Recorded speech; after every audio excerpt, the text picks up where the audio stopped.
একটু ভিন্ন প্রেক্ষাপট থেকে ভিডিওটি আমি শুরু করতে চাচ্ছি।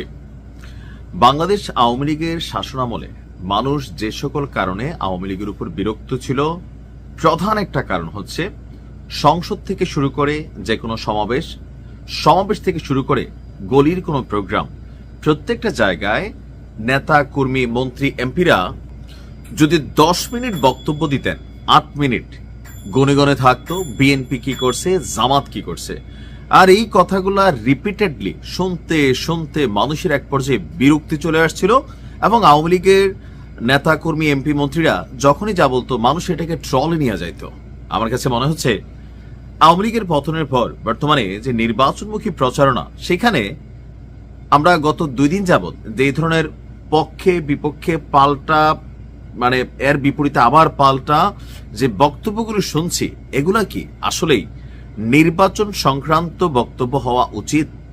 আমার কাছে মনে হয়, আমি ক্ষুদ্র মানুষ, যে আমি ক্ষমতায় গেলে কি করব, আমার দল কি করবে, কিভাবে পলিসি হবে, কিভাবে জনগণের জন্য সুযোগ সুবিধা তৈরি হবে, ওই দিকে মনোযোগ দিয়ে কথা বলা। এর বিপরীতে কথা বললে হয় কি, আপনি ট্রলের শিকার হয়ে যাবেন। এর বিপরীতে কথা বললে হয় কি, যে মানুষের মধ্যে আপনাকে নিয়ে একটা নেগেটিভিটি হবে। তো এখন গত 2 দিনে সারা বাংলাদেশে আমরা যা দেখছি, দলগুলোর সর্বোচ্চ নেতা থেকে কর্মীদের মধ্যে 2 দলের প্রতি আসলে একটা হতাশামূলক অবস্থান কিন্তু মানুষের তৈরি হচ্ছে, কারণ পাল্টাপাল্টি কথাগুলা। যেমন বিএনপির খুবই সুন্দর একটা আয়োজন হচ্ছে ফ্যামিলি কার্ড। এখন এটা কতটুকু বাস্তবসম্মত করা যাবে, কি পরিমাণ চ্যালেঞ্জিং ইস্যু আছে, এগুলো নিয়ে আমি একটা ভিডিও তৈরি করছি। কিন্তু বিএনপির ফ্যামিলি কার্ড ভুয়া, এই বক্তব্য যখন জামাত ইসলামের এত বড় সর্বোচ্চ একজন নেতা, যিনি নায়েবে আমির ডাক্তার সৈয়দ আব্দুল্লাহ মোহাম্মদ তাহের ভাইয়ের কাছ থেকে আসে, তখন বক্তব্যটা আশাজনক না, হতাশাজনক। আবার জনাব তারেক রহমানও আপনার গতকালকে যেটা নিয়ে তিনি একটা বক্তব্য দিয়েছেন, যে ভূমিকম্পের মাধ্যমে অবশ্যই আল্লাহ একটা জাতিকে সতর্ক করে, কিন্তু তিনি বিষয়টা যখন জামাতকে কানেক্ট করছেন, সেখানেও কিন্তু তিনি ট্রলের শিকার হয়েছেন, তাই না? গতকালকে কিন্তু আমরা এই জিনিসগুলো দেখছি। জামাত তাদের পলিসি গ্রহণ করবে, বিএনপি তাদের পলিসি গ্রহণ করবে, মানুষের কাছে যার পলিসি ভাল লাগে তাকে ভোট দেবে। এনসিপি নতুন গজাইনা লোক, দলের মধ্যে অর্ধেকই আছে যারা বিভিন্নভাবে এই 17 মাসে কোটি কোটি না 100 কোটির মালিক হয়েছে। তারাও বলে যে চাঁদাবাজদের আন্না, এবার চাঁদাবাজদের ভারতপন্থীদের রুখে দিতে হবে। তাহের ভাই যখন বলেন ভারতের কাছে তারেক জিয়া দস্তখত দিয়ে আসছেন, সুতরাং ভারতের সাথে যে আগেই দস্তখত দিয়ে আসছে তার হাতে বাংলাদেশ নিরাপদ না। আবার বিএনপির পক্ষ থেকে যখন বলা হয় যে আমরাই একমাত্র বাংলাদেশের পক্ষের শক্তি, এই পাল্টাপাল্টি বক্তব্যে দলীয় সমর্থক ছাড়া বাকি যারা আছে, দলীয় সব সমর্থকরা বাকি যারা আছে, তাদের মধ্যে এটা ভাইব্রেশন ক্রিয়েট করে যে আসলে এই বক্তব্যগুলো কতটুকু সঠিক। দেখেন, আমার এই বক্তব্য আমি 2 দল থেকে গালি খাইতে পারি, এনসিপি থেকে খাইতে পারি, আসলে কি এগুলো নির্বাচনমুখী বক্তব্য? এখন বিএনপির ফ্যামিলি কার্ড যে ভুয়া, আমাদের তাহের ভাই যেই কথাটা বললেন যে যারা কার্ড নিয়ে যাবে তাদের আটকাবেন, অনেকে এখন কার্ডের একটা স্যাম্পল দেখাচ্ছে, তো এই স্যাম্পল নিয়ে যারা যাবে বিএনপির নেতাকর্মী তাদেরকে আটকাবেন। তো যারা আটকাবেন তারা কি মাইর খাবেন না? খাবে তো। এমনকি তিনি বলছেন যে চিফ ইলেকশন কমিশনার বলেছেন এটা বেআইনি, এগুলো নির্বাচনের আচরণ বিধি লঙ্ঘন। তারপরে একটি দল, অর্থাৎ নাম নেয় নাই, ওই যে ভাবি বলছিলেন না যে বিশেষ দল, ভারতের সাথে আপোষ করে আবার দেশ শাসনের জন্য বাংলাদেশকে ভারতের কাছে বিক্রি করে দিতে চায়। এই বক্তব্য আওয়ামী লীগ ক্ষমতায় থাকতে প্রতিনিয়ত শুনতাম। শেখ হাসিনা বাংলাদেশ বেচা দিছে, শেখ হাসিনা ভারতের কাছে এটা দিয়ে দিছে।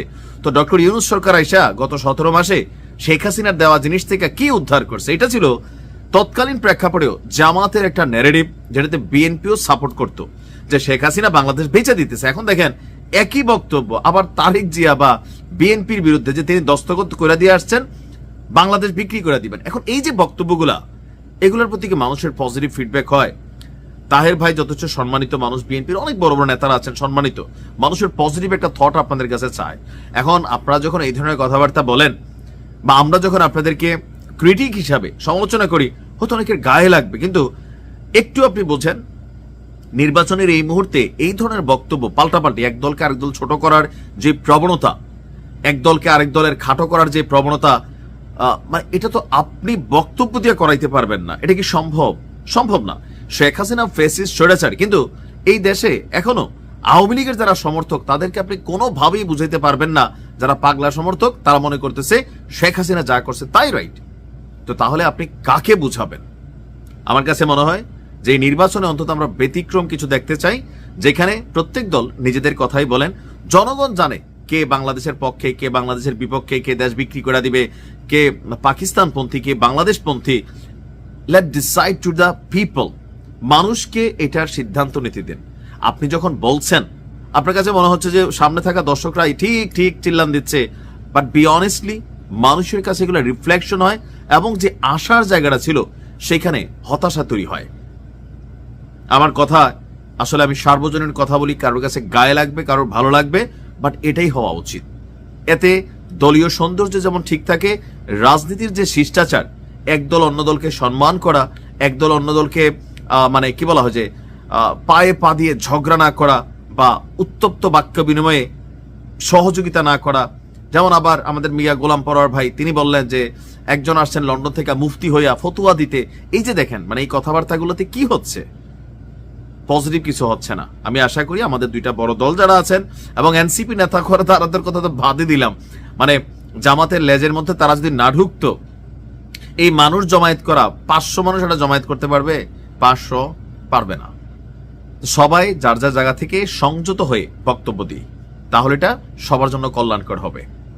আপনি ভালো কথা বলেন, আরেকজন খারাপ বলে, মানুষ বিচার করবে যে কে কাকে নিয়ে খারাপ কথা বলছে, কে খারাপ কে ভালো। ভালো থাকুন। আসসালামু আলাইকুম।